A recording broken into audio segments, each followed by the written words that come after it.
Okay, business optimisation. We want to be strong through the cycle. We've indicated in our more recent announcements around the fact that we have embarked on a business optimisation, looking at our costs, looking at our mine plan and how best we optimise. But first and foremost, it starts with productivity. We've already mentioned that the plant is producing in line with our expectations, but we want to get more productive, and we've got a number of operation levers that will deliver this for us. The second piece, which we've been highlighting for some time, is our mine plan optimisation. We've got a world-class ore body in Kathleen Valley. We've designed that ore body to be exploited when we had a market that was extremely strong, and we were getting to 3 million tonnes as quick as we possibly could, and then quickly ramping up to 4. The world has changed, and we need to understand how that operates within that context. And we've got some strong options in that regard. We're looking at all our input costs, everything from existing contracts to new contracts. All the consumable costs, everything's being reviewed, and we're making fantastic progress.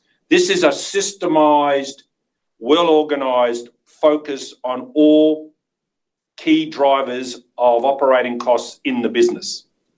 And finally, like everything, there should be a capital component, which we're looking at. We're assessing all our capital spend from top to bottom. We're looking at whether we can optimise that capital spend, defer it, or remove it entirely. Right? With the view, we're not going to simply remove and then replace it in operating costs, because there's also a focus on that. Right? We're looking at recurring savings. We're also going to be implementing a capital allocation approach and process, and that will come out and that will give us further insight on how capital will compete within the organisation. And finally, we continue to look at our mining engineers, our mine planners, continually look at how to best spend the sustaining capital in the underground in order to optimise development costs. We will be providing an update to the market. We said we were going to provide it in the first quarter of next calendar year. We've brought that forward to by the end of this year, and that was a result of we're getting strong performance in the plant and the work is being done. So we will be able to give you further insight on that in the coming weeks. Just back to the optimised mine plan question. So I guess when can we see it, and what are the parts that are being optimised other than just a ramp up to the 3 million tonnes, not the 4 million tonnes? Okay, there are about 5 different levers, Levi, that we're focusing on. So in the mine, we're looking at ultimate production. The second lever we look at is how do we get to the working stoping fronts cheaper, so optimising development costs. The third lever we'll look at is what grades we are mining, so what is profitable and what is something that we will leave for the market rebound. The fourth thing we will look at is what is the optimal size of the mill and to meet the production coming out of the plant.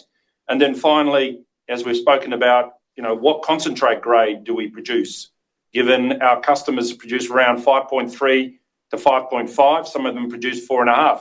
So that has a huge benefit for us as well. So they're broadly the levers that we're looking at. There are others too. Capital, like I've explained, we've got that slide that sort of breaks it down for you. Yeah, I think to add to Tony's point, the key differentiator for us is that unlike an open pit mine, with the underground we can actually target where we go.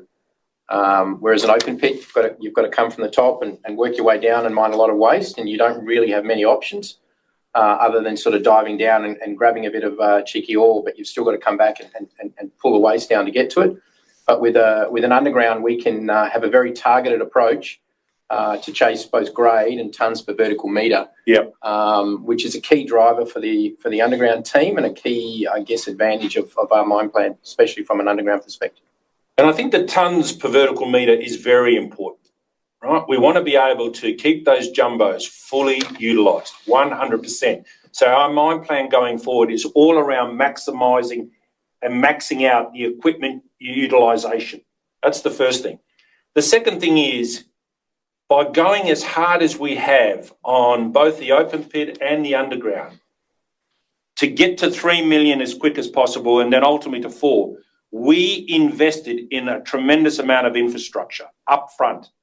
Our paste fill plant for 4 million is built. It's being commissioned. It's done.